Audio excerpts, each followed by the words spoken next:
Ya, Mungkin Bapak bisa jelaskan ke Pak Mufti lebih detail dan juga masyarakat umum bagaimana pendekatan ya, yang diambil oleh Batam sesuai arahan Pak Prabowo, bagaimana kebijakan Menteri KKP, ya, Menteri Imigrasi dan berbagai kementerian yang mendukung Batam untuk menyelesaikan permasalahan Rempang ini tanpa ada pemaksaan ya. untuk relokasi.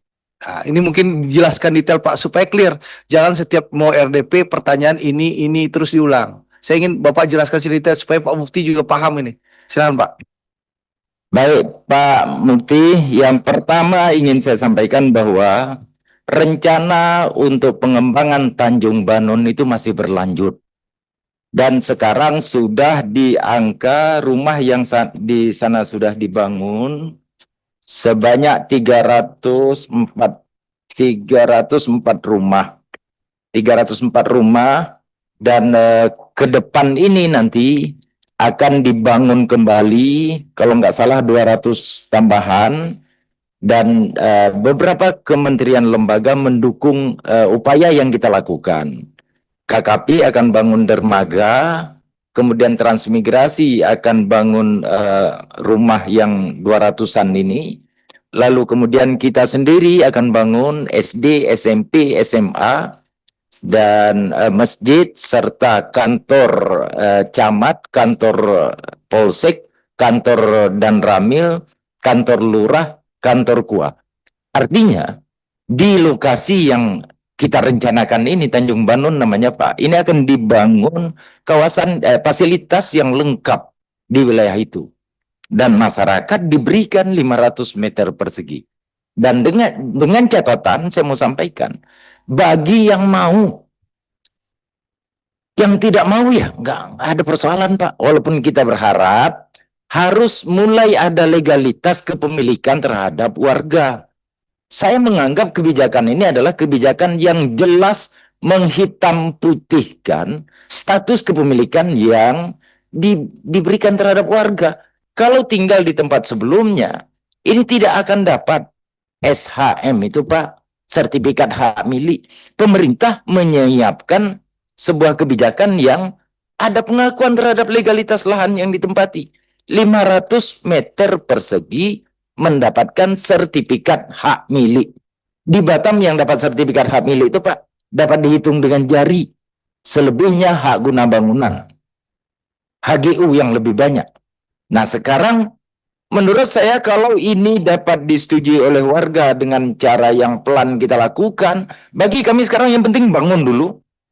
Kalau nanti 304 ini yang positif Pak, 304 ini akan positif pindah, hanya tinggal 200 juga mau pindah, berarti selesai persoalan ini untuk masa depan. Kalau enggak kita menyisakan persoalan juga di tahun yang akan datang Pak. Setiap kali investor masuk, kembali lagi beradu. Setiap kali investor masuk, kembali lagi tegang.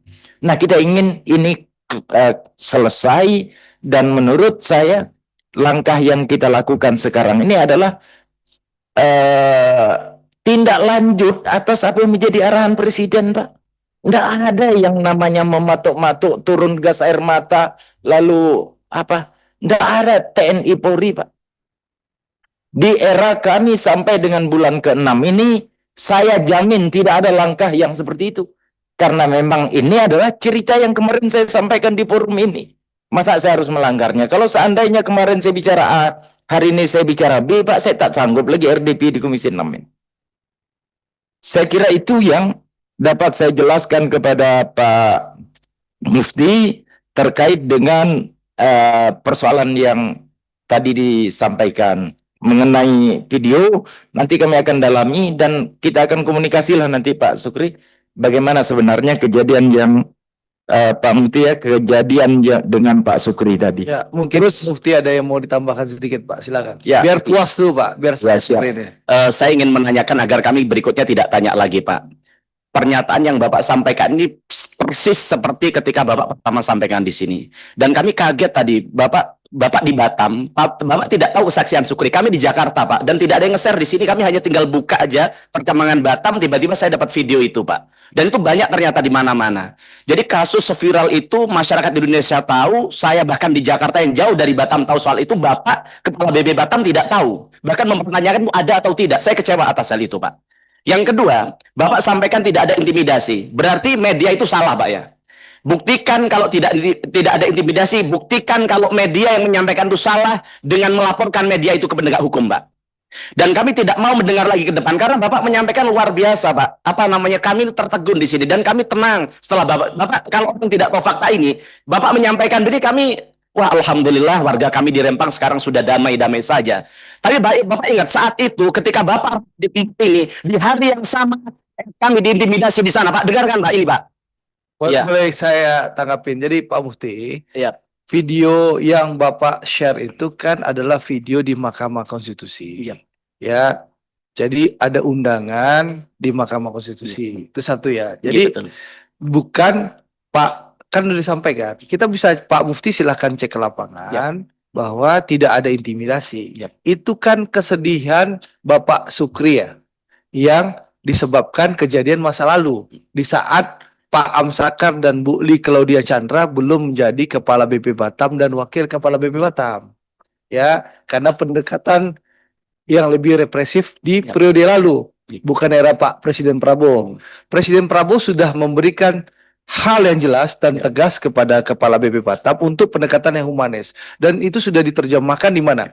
Pertama, ini supaya clear ya. Ya. Saya nggak mau lagi kejadian ini nanti digoreng-goreng media. Ya. Tidak ada pemaksaan pemindahan, betul ya Pak? Jadi pemerintah menyiapkan seluruh fasilitas, rumah bersertifikat, sekolah dari SD sampai SMA, kantor semua termasuk dermaga dipersiapkan oleh pemerintah. Diserahkan sepenuhnya kepada masyarakat. Masyarakat mau pindah, monggo. Kalaupun masyarakat tidak pindah juga tidak ada masalah, betul ya Pak? Tanpa ada paksaan. Nah, saya rasa itu udah kebijakan yang sangat humanis, sangat fair dan objektif.